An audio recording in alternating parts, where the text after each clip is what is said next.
I'm Camille. I'm 35 years old. And until a few months ago, I thought my biggest family secret was buried with my father. Before I continue, let me know in the comments what part of the world you're watching from. Also subscribe because another story drops tomorrow. I married my husband Ethan when I was 24.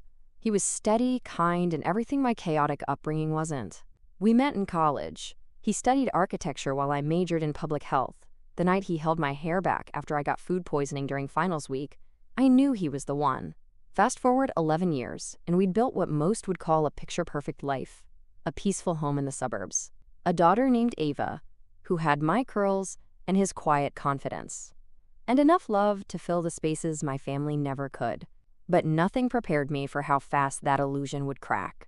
It started with a phone call from my younger brother, Caleb. He and I were never close growing up.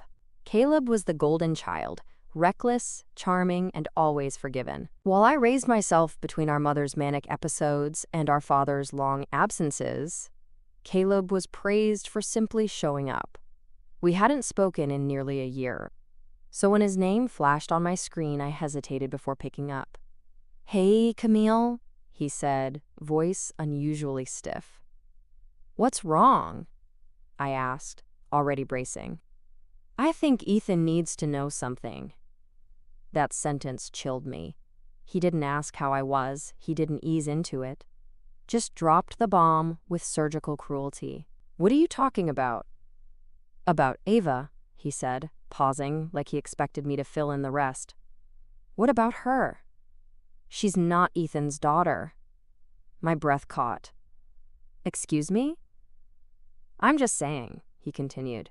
"When you were with Damien, the timing overlaps. People talk.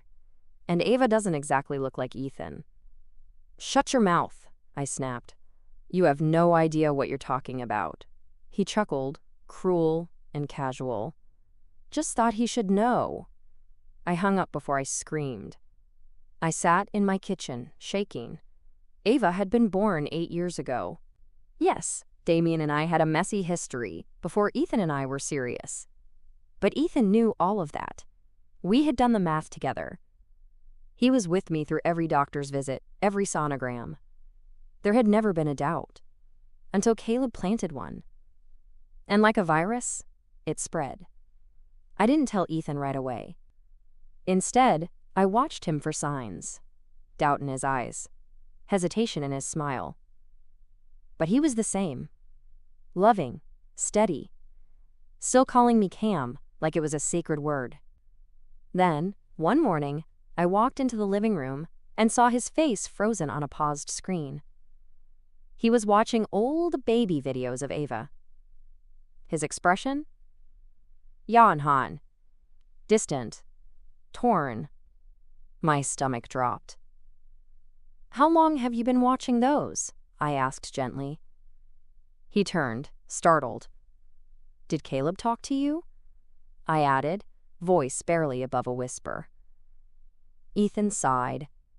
"I didn't want to bring it up." "Then why are you watching these?" "I don't know, Cam," he said. I just needed reassurance." His voice cracked. "Is there any chance he's right?" My heart shattered. I reached for his hand. "No," I said firmly. "I don't even want to entertain it." He nodded slowly, but the seed had been planted. I saw it in the way he hesitated before hugging Ava goodnight, in the way he started sleeping closer to the edge of the bed, in the way he asked more questions about the past he once accepted without flinching. I felt helpless and furious. Caleb had always been jealous of my life. The stability, the love, the fact that I'd cut off our toxic parents while he still played the dutiful son. He hated how Ethan treated me like I mattered, so he aimed for the one thing that would shake our foundation, our daughter. After a week of walking on eggshells, Ethan came to me. "I think we need to do a DNA test," he said. The words struck like a slap. "You want a test?" "I need the truth, Cam," he said. "I love Ava with everything in me, but I can't keep pretending I don't think about it." I didn't scream. I didn't cry. I just nodded. "Then we do it." Because if proving the truth was the only way to repair what Caleb had broken, I would do it. We ordered the kit that night. The waiting was excruciating. Ava, blissfully unaware, continued being her brilliant, curious, talkative self. Every day she came home with a new art project or science fact. Ethan tried to act normal, but I could see the storm brewing beneath his calm surface. Then came the email. Subject: results available. We opened it together, hands trembling. And there it was. 99.9998% probability of paternity. Ethan was Ava's biological father. The wave of relief that hit me was immediately followed by another emotion: rage. Not just at Caleb for trying to ruin us, but at myself, for allowing doubt to live even one moment in our home. Ethan pulled me close, tears brimming. "I'm so sorry I doubted you. I'm sorry I let him get in your head." He shook his head. "No more secrets, Cam. No more shadows." That night, we made a vow to take back our peace and to deal with Caleb once and for all. What he didn't know was that this DNA test had just given us a weapon. A legal one. Because 6 months ago, our father passed away and left behind a tangled estate, including a massive inheritance that was still under review, pending DNA verification of his heirs. Caleb had claimed full rights as the only uncontested child. But now we had proof and a reason to dig deeper. The next morning, I called my father's attorney, Mr. Levins, a terse man in his 60s with no time for sentiment, but a keen eye for documentation. "Mrs. Durant," he answered, "I was just finalizing your late father's estate distribution." "Don't," I said. "There's something you need to see." Within 2 hours, Ethan and I were seated across from him in a paneled office that smelled like ink and dust. I slid the printed DNA result across the desk. He adjusted his glasses, read the document silently, then looked up. "This proves paternity for your husband. Why is that relevant to the estate?" "Because," I said slowly, "it also confirms Ava is my husband's biological child, and therefore my father's legitimate granddaughter." Mr. Levins furrowed his brow. "You're not listed as a beneficiary, Camille." I met his gaze without blinking. "And that's about to change." He tapped his pen against the desk. "You do understand the terms of your father's will?" "Yes," I said. "He left the estate to his biological descendants. Caleb claimed I wasn't his daughter." Ethan stepped in, voice calm but forceful. "And Caleb also spread a lie that Ava wasn't mine, to discredit my wife and secure the inheritance solely for himself." Levins blinked. "And you can prove this?" I slid over a folder. Phone records, messages, the DNA test, even Caleb's own words, recorded during a call with me 3 days ago. "You recorded your brother?" "I record every call with him," I replied. "It's legal in this state." He flipped through the contents, frown deepening. "Manipulating inheritance through fraudulent claims. That borders on contestable misconduct." I leaned forward. "I want my father's estate reevaluated." Levins nodded slowly. "Very well. Proceedings will be paused pending further review." When we left the office, I didn't feel vindicated. Not yet. Because the real confrontation hadn't happened. Not with Caleb. That would come next. Ethan and I spent the weekend preparing every document, tracing every lie. We found a pattern. A decade of Caleb whispering poison into ears. Convincing relatives I was estranged because I was arrogant. That Ethan married me for status. That Ava was the product of infidelity. He had laid the groundwork for years. All while collecting sympathy and controlling our father's access to medical care, financial records, even legal affairs. When my father was dying, Caleb told me not to bother flying in. "He's incoherent," he said. "He won't know you're there." I believed him. But now I saw it for what it was. An intentional erasure, so Caleb could control the narrative. And the inheritance. On Monday morning, I got a call from Levins. "We've put a temporary freeze on the estate distribution." I exhaled. "Good. I'd also like you to meet someone," he said. "Your father's nurse, Brenda. She has information you'll want to hear." That afternoon, we met in a quiet cafe. Brenda was in her 40s, warm-eyed but visibly nervous. "I'm risking a lot being here," she said, sipping tea. "Caleb told me to forget anything I heard."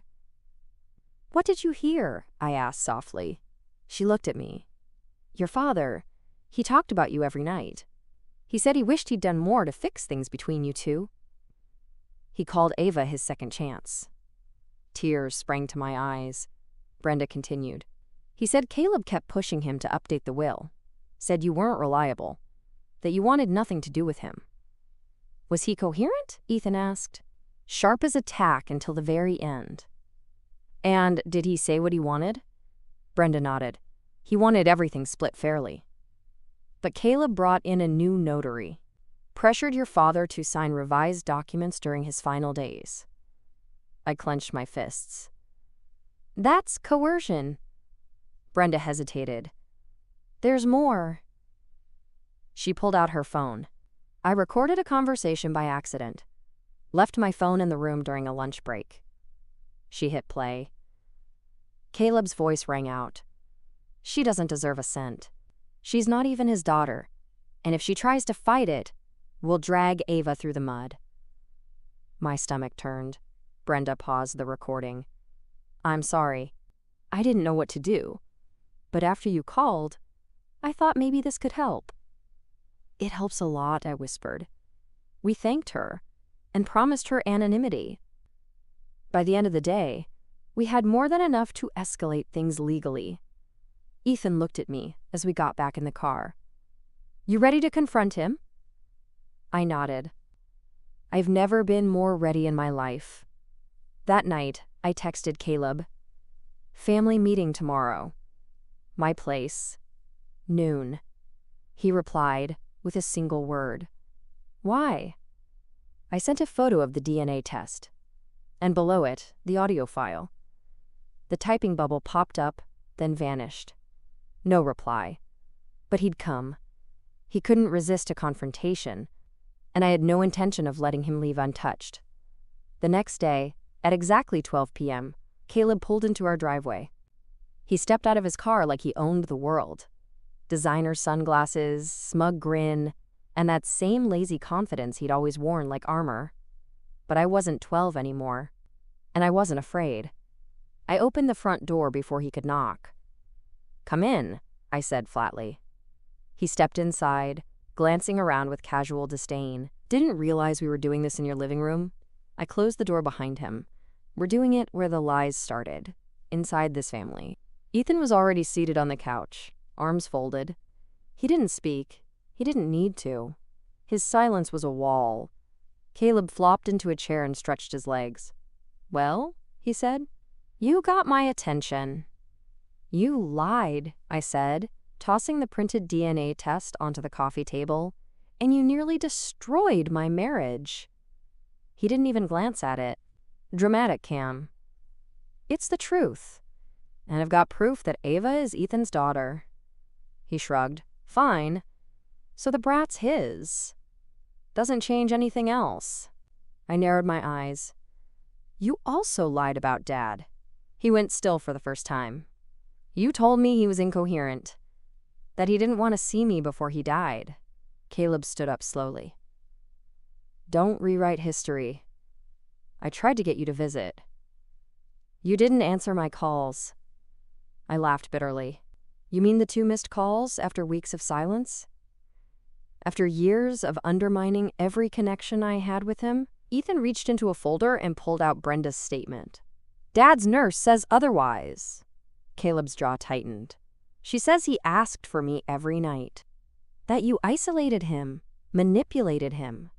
That you made him sign new documents under pressure. I pressed play on the recording. His own voice filled the room. She doesn't deserve a cent. She's not even his daughter. If she fights, we'll drag Ava through the mud. Caleb's face drained of color. You bugged me? You recorded me? No, I said. Your own arrogance recorded you. Brenda left her phone in the room. He sank back into the chair. You don't get it, do you? I spent years taking care of him. While you were out here playing suburban saint. I stepped closer. You mean controlling him, spending his money, changing his will. He looked away. You want justice? He snapped. Fine. Take the house. Take the money. But don't pretend you're better than me. You abandoned him. My voice was like ice. I left to protect myself. From him. From you. From a family that treated me like a placeholder. You made sure I stayed the villain in his story. Well, guess what, Caleb? He found out the truth before he died. I pulled out one last letter. Brenda had mailed it to me that morning. She found it wedged between medical charts, dated just 3 days before he passed. In shaky handwriting, my father had written, "To Camille, I've made a mess. If I don't fix it before I go, please forgive me. I wanted to leave you something. Caleb convinced me you didn't care, but I know now that wasn't true. Please don't let him win everything. Your daughter deserves better." I handed it to Caleb. He didn't take it. He just sat there, staring at the carpet. "You were always the favorite," he muttered. "No," I said. "I was just the one who stopped letting you take advantage of me." Silence stretched. Then Ethan spoke for the first time. "This isn't just about inheritance. It's about trust and damage. You tried to rip apart my family with a lie. We're not pressing charges, for now. But you'll walk away from the estate. All of it." Caleb laughed once, short and bitter. "And if I don't?" "We file a formal petition," I said, "with Levins, the court, and every judge who will listen. We have the audio, the nurse's testimony, the letter. You'll lose everything, and your reputation will follow." Caleb stood. His eyes burned with something I hadn't seen in years. Not arrogance, not anger, but fear. "You'll regret this," he said. "Maybe, but not today." He stormed out, slamming the door behind him. Ethan turned to me. "You okay?" I nodded. But I wasn't. Not really. Because I knew Caleb wouldn't go down quietly. And something told me this battle had just begun. 2 days passed, intense silence. Then the retaliation began. It started with a call from Ava's school. "Hi, Mrs. Durant," the principal said cautiously. "We received an anonymous tip suggesting Ava's legal guardianship might be in dispute." My blood ran cold. "What does that mean?" "They said there could be an issue with her paternity. That you might be involved in custody fraud." I felt my pulse throb in my neck. "She's my daughter. I have the birth certificate. I have the DNA test." "I understand," the principal replied gently, "but we're required to report anything that questions legal status." "I'm so sorry." I ended the call and went straight to my office drawer. I kept a copy of everything.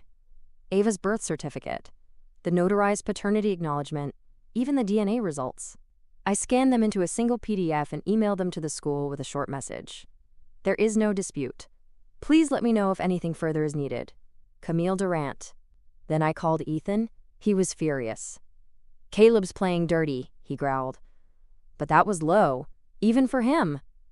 "I don't think he cares anymore," I said. "I think he knows he's lost in court. So now he's trying to destroy our peace." An hour later, I got a notification from my bank. Login attempt from unrecognized device. It was followed by a temporary account lock due to multiple failed password entries. I knew what that meant. I called the bank immediately, got everything secured again, and added biometric access. Then I called Mr. Levins. "I want to move forward with the petition. I want every part of this inheritance contest officially documented in court." He paused. "You're sure?"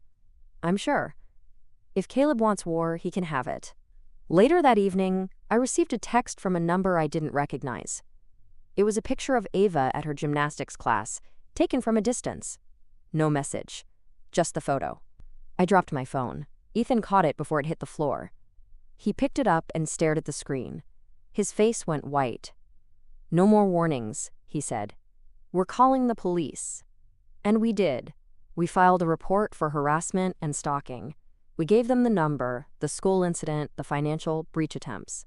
But without direct threats, it was difficult to press charges. Still, they documented everything. And I requested a security detail at Ava's school.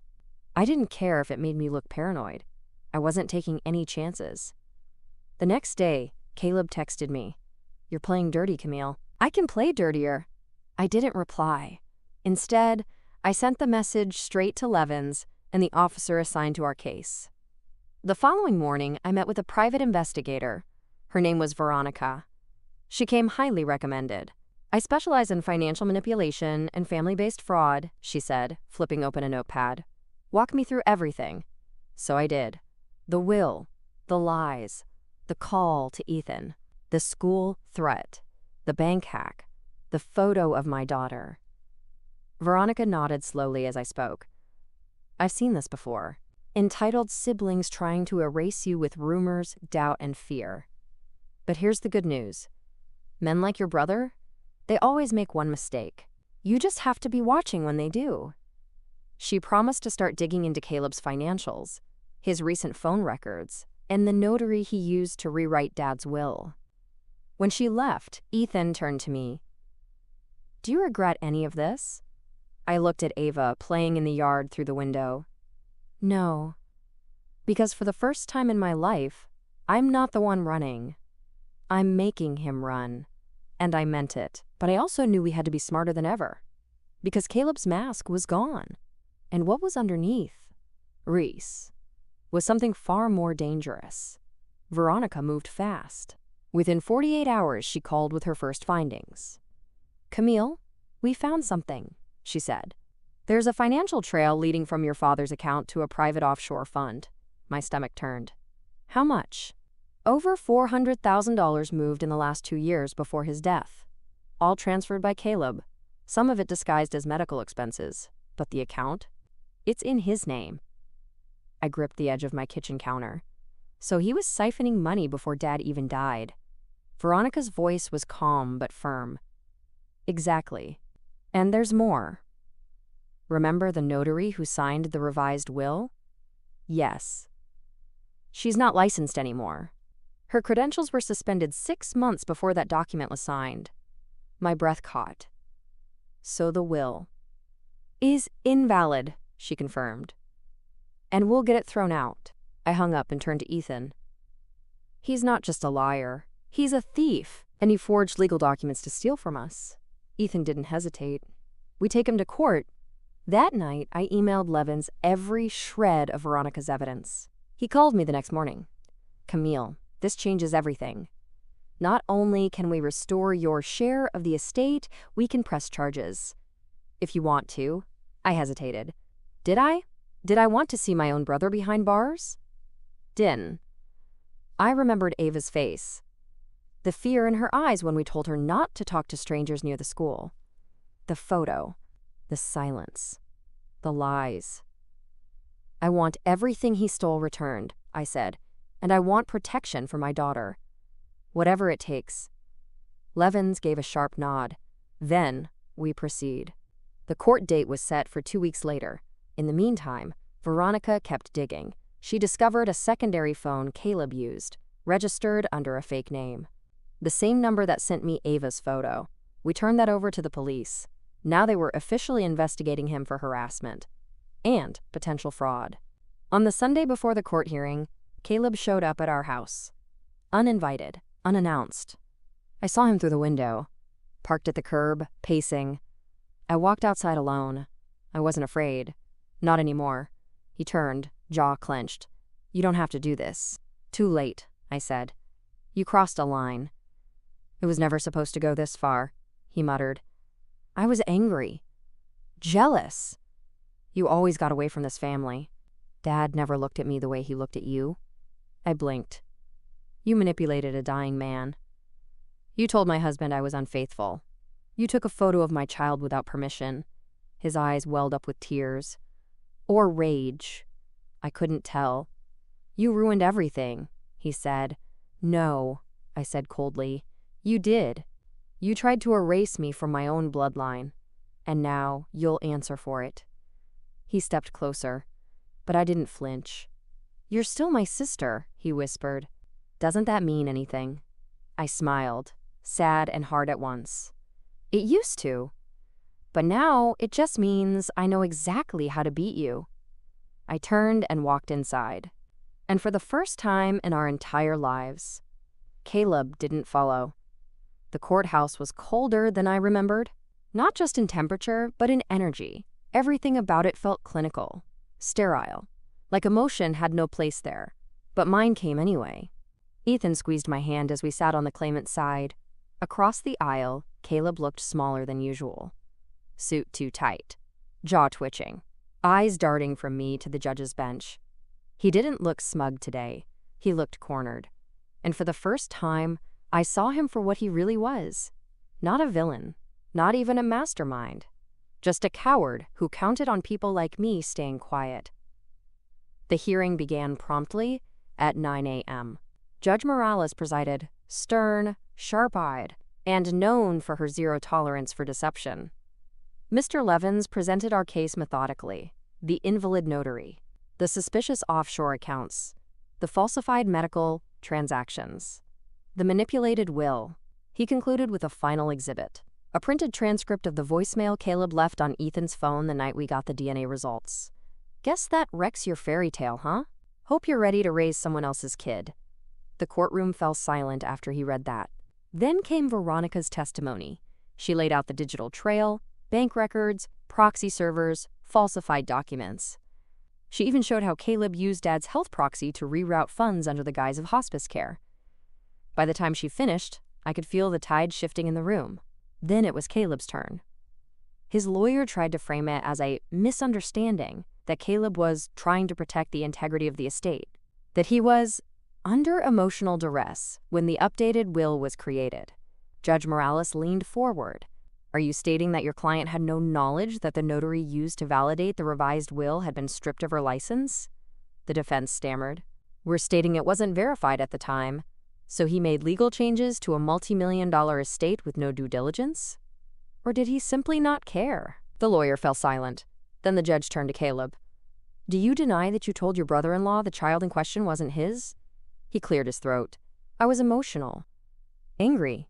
Do you deny that you transferred funds from your father's accounts into personal offshore holdings? He blinked. No.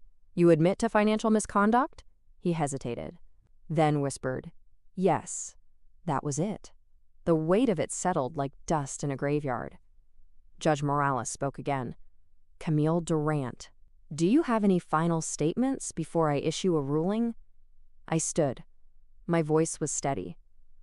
I loved my father, and I've spent years trying to repair the damage this family caused me.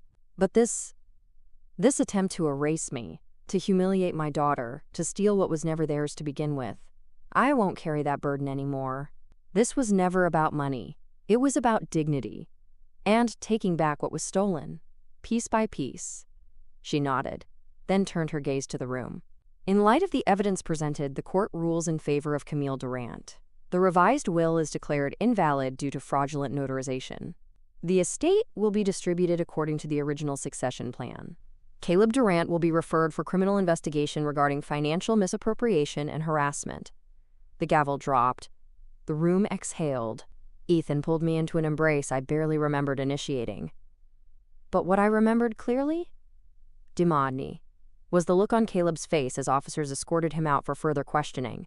Stunned, hollow, and finally, powerless. The war was over, but something more important had just begun. 3 months later, I stood in the sunlit foyer of my new home. It wasn't just any home. It was the one my father had always promised me. The one he said he'd help with. Before his guilt, Caleb's lies, and our family's broken history got in the way. Now it was mine, legally, fully, and most importantly, on my own terms. Ethan was in the backyard helping Ava assemble her new trampoline. Her laughter echoed through the sliding doors. Free, joyful, untouched by the storm that had tried to swallow us. The estate settlement finalized 2 weeks ago. Caleb accepted a reduced portion under strict conditions. The rest, including the properties, assets, and my father's trust fund, was divided between me and Ava. Veronica's investigation helped push Caleb into a settlement, especially after the fraud charges were filed. He avoided jail time through a plea deal, but his reputation? Vows ruined. And the inheritance he fought so hard to hoard? Vows stripped clean. For once, I didn't feel vindictive.